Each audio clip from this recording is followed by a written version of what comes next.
When I was 12, I was in a bad accident and was in the hospital. I got polio after that and basically spent a lot of time in the hospital and recuperating. That looks like a very unfortunate thing, but I was just thinking it had its good side. Um, I obviously couldn't do sports. And in a way, it put me apart from the society of kids that I grew up with. What was I going to do? Um, well, I did what was pretty natural to me, which was read and write. And I drew a lot, and I did sculpture. Those things um, were given to me by the circumstances. Um, there were books in the house.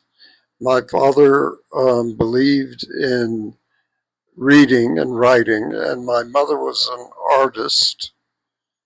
It was kind of given to me to go in that direction.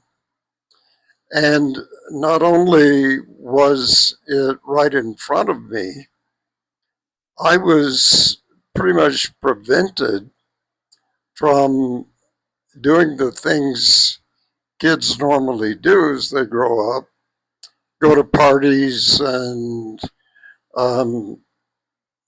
and engage in team sports or any kind of sports.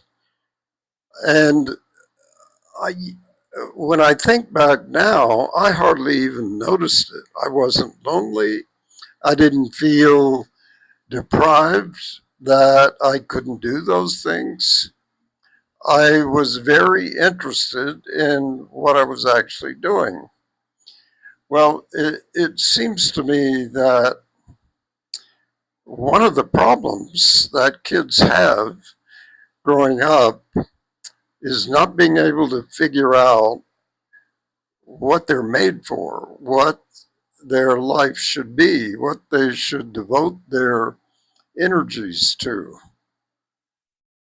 In a way, I didn't have that problem. I knew what I was interested in and I pursued it, but I still got lost to some degree.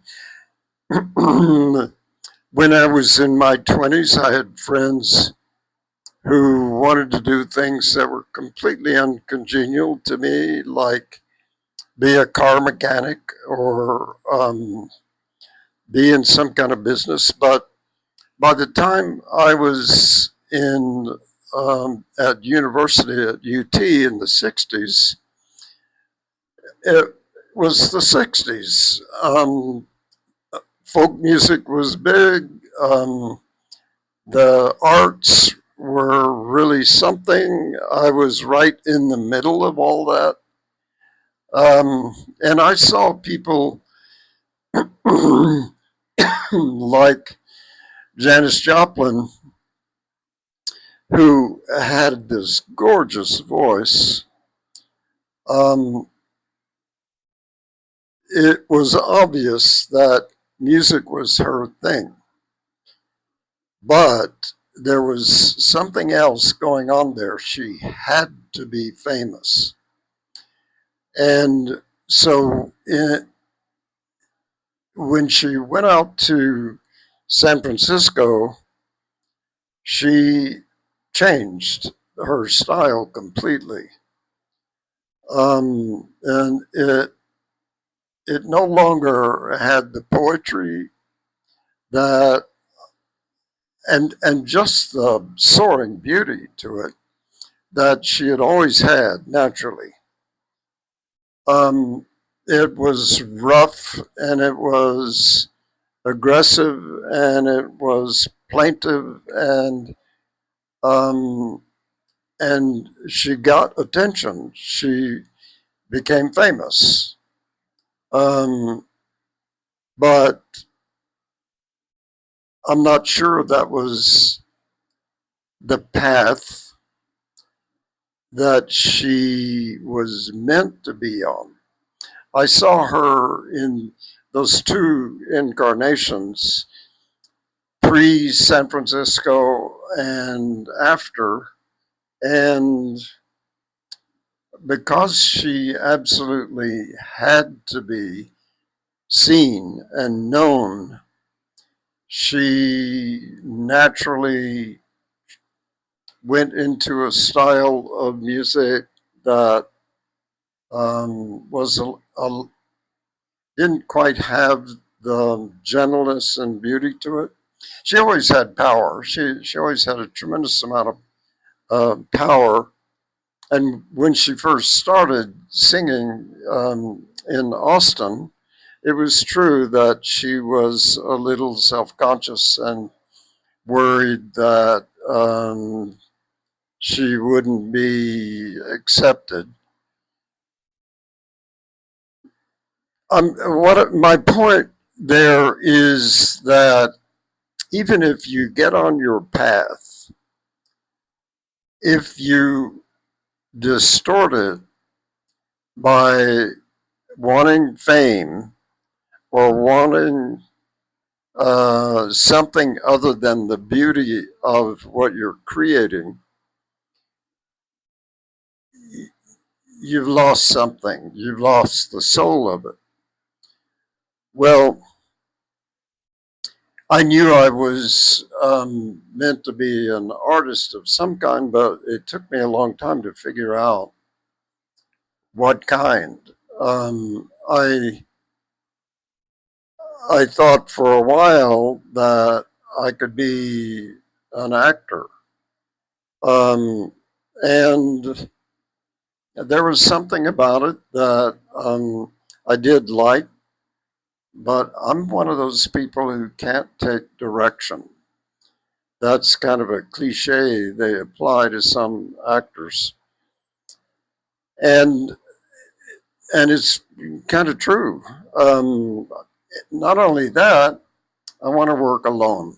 I basically don't want to have to change what I create to accommodate other people. I need to find out what's in me, and painting offered that, and writing offers that. Painting offers it in a different way because it's much more physical to me. Writing, I'm sitting and thinking and uh, composing sentences and thinking about the ideas, and it's too sedentary. Um, Although I do it a lot now. So I guess I did finally settle on what my path was, and I feel comfortable with it. But even though I knew the general direction that I wanted to go in, I was kind of indecisive and tentative about exactly how that was going to work out and what was meant for me and what wasn't.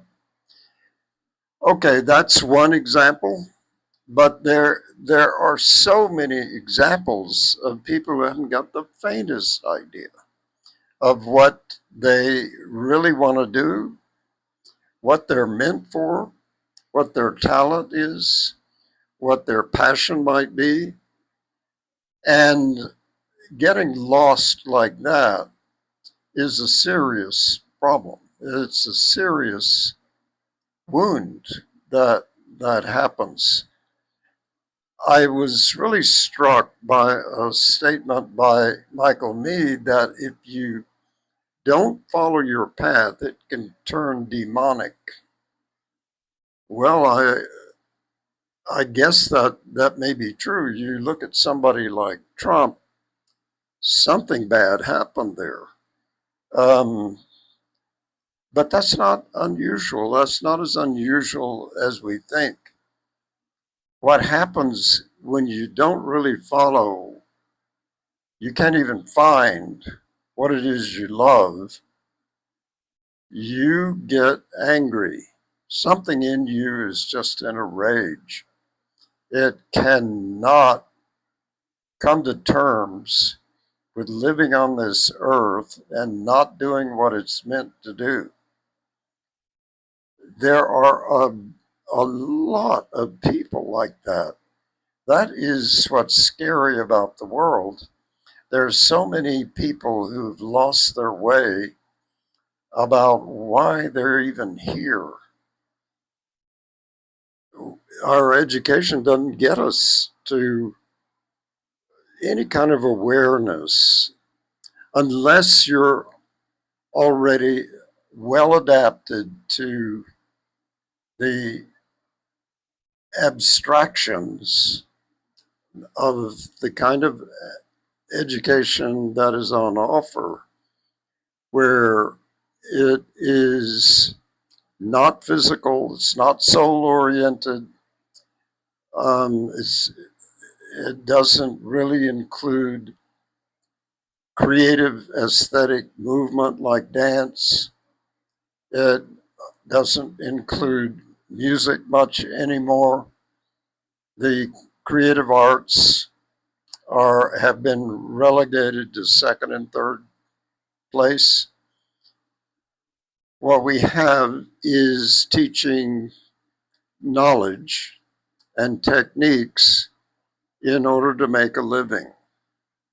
The soul has its own needs, and those are being ignored. That is why we're turning out so many young people who don't know what they're meant for. They don't understand. And if you're integrated into the system so that you do what everybody else is doing, it almost guarantees you're going to get lost. I was lucky because I was isolated, not because nobody wanted to know me, not because I was a pariah or ostracized. I had just had this illness, and I basically was an extreme introvert anyway, so I kept to myself, and I look at that now. It was painful, yeah, it was, but I look at that now and I say I was lucky. I was lucky considering the circumstances and considering what it would have been to be very accepted and very praised within that system. And I have known people who were football heroes in high school who crashed and burned by the time they were in their 40s. Um, it, it is so important that you have some opportunity to spend your time on what you actually are meant for. So I was just lucky. I was just lucky to actually have that experience. And I never really stepped outside that world. My whole life has been spent in the creative arts. And I,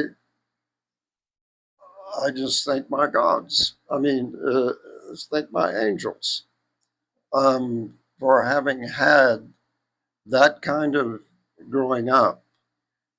I mean, it was just enough to keep me out of trouble.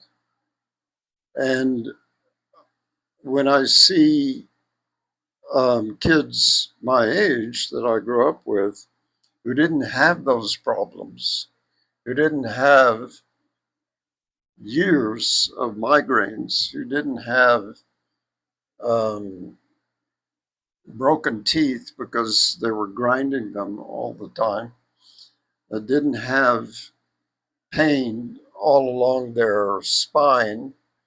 Um, yes, I worked not to show those things. What that did was create another bit of distance between me and my contemporaries. So I was living in a completely different world, unsuspected by other kids. And sometimes they did try to draw me in, and it was just not possible for me. What was possible, what ended up being possible, was to be an artist and to be a writer. I thank my lucky stars for that. I don't know what the solution would be within our system to give uh, young kids the opportunity to figure out who they are and what they're meant for. I don't think it is on offer. And if it happens, it's because the child insists upon it, or the child is lucky that somebody sees something and says something. That is very helpful. If an elder sees that you've got some kind of talent, some kind of genius, and mentions it to you, that gives you a boost, a serious boost. So I really feel a sense of regret that there are so many people that don't find what they're looking for in life, that they end up doing the expedient things without the passion. I I hate that that is our reality, and I think we should all try to figure out what we can do about it. As elders now, we it's our responsibility to actually think about these things seriously and change them if we can.